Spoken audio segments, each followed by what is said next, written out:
Parashiraja Senior Secondary School since 2015. Play class to +1. Eco-friendly campus with a beautiful butterfly garden. Play classes KG special care with different games. AC classrooms for KG section.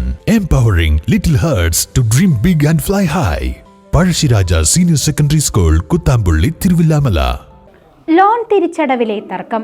IPhone വാങ്ങിയ യുവാവിന് മർദ്ദനം. തലയോട്ടിക്കും താടിയെല്ലിനും പരിക്ക്. ജീവനക്കാരൻ പിടിയിൽ. സ്വകാര്യ പണമിടപാട് സ്ഥാപനം വഴി ഐഫോൺ വാങ്ങിയതുമായി ബന്ധപ്പെട്ട് ലോൺ തുക തിരിച്ചടയ്ക്കാത്തതിനെ ചൊല്ലിയുണ്ടായ തർക്കത്തിൽ യുവാവിന് ഗുരുതര മർദ്ദനമേറ്റു.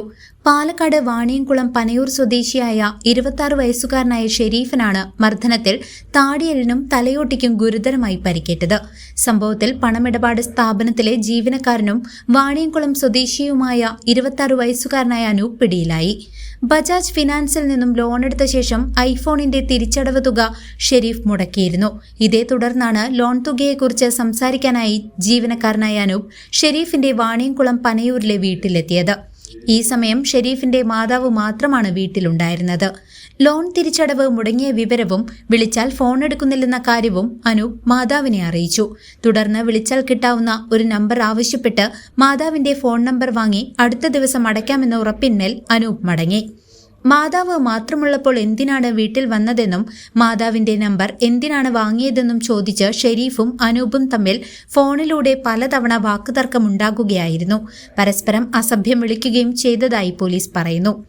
ഇതിന് പിന്നാലെ ഞായറാഴ്ച രാത്രി 11 മണിയോടെ വാണിയംകുളത്ത് വെച്ചാണ് ഇവർ തമ്മിൽ ആക്രമണമുണ്ടാകുന്നത്. പരിക്കേറ്റ ഷെരീഫ് തന്നെയാണ് ജീവനക്കാരനായ അനൂപിനെ വാണിയംകുളത്തേക്ക് വിളിച്ചു വരുത്തിയതെന്നും തുടർന്നുണ്ടായ വാക്കുതർക്കത്തിൽ അനൂപ് ഷെരീഫിനെ കൈകൊണ്ടടിച്ച് പരിക്കേൽപ്പിക്കുകയുമായിരുന്നുവെന്നുമാണ് പ്രാഥമികമായി പോലീസ് കണ്ടെത്തിയിരിക്കുന്നത്. അടിയുടെ ആഘാതത്തിൽ ഷെരീഫ് നിലത്ത് വീഴുകയും തലയോട്ടിക്കും താടിയെല്ലിനും ഗുരുതരമായി പരിക്കേൽക്കുകയും ചെയ്തു. മർദ്ദിച്ചവർ തന്നെയാണ് പരിക്കേറ്റ ഷെരീഫിനെ ഒറ്റപ്പാലത്തെ സ്വകാര്യ ആശുപത്രിയിൽ പ്രവേശിപ്പിച്ചത്. പിന്നീട് ഷെരീഫിനെ പെരിന്തൽമണ്ണയിലെ സ്വകാര്യ ആശുപത്രിയിലേക്ക് മാറ്റുകയായിരുന്നു. ഷെരീഫ് ഇപ്പോൾ തീവ്രപരിചരണ വിഭാഗത്തിൽ ചികിത്സയിലാണ്. അറസ്റ്റിലായ പ്രതിയെ കോടതിയിൽ ഹാജരാക്കി. News desk